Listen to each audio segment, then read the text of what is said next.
بن الشيخ أمينة رئيسة التجمع العالمي الأمازيغي جهة المغرب.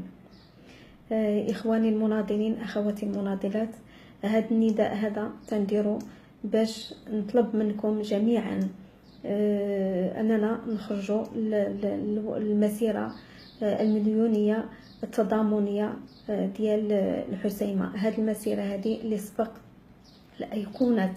حركة الريف ناصر الزفزافي أن نادى لها، وهي مسيرة غتكون تضامنية، ومسيرة بالمناسبة ديالها غنكونوا ساهمنا وتضامننا مع الإخوان ديالنا والأخوات ديالنا في الريف باش يحققوا جميع المطالب المشروعة اللي هي ماشي ديال الريف بوحدها، ولكن هذه مطالب مشروعة ديال جميع المغاربة. هذا الفيديو هذا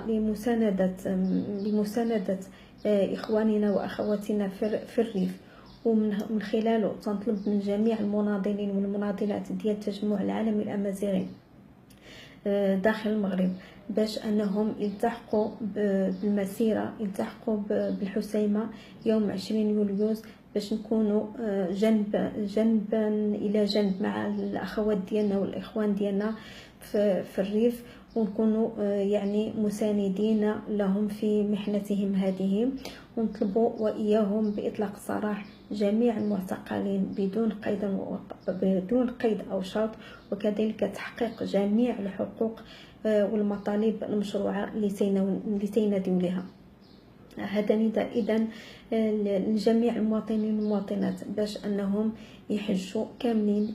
يوم الخميس 20 يوليوز الحسيمة، باش ننجحوا التظاهرة اللي غتكون سلمية، واللي غتكون رسالة قوية للنظام المغربي اللي ما بغاش أنه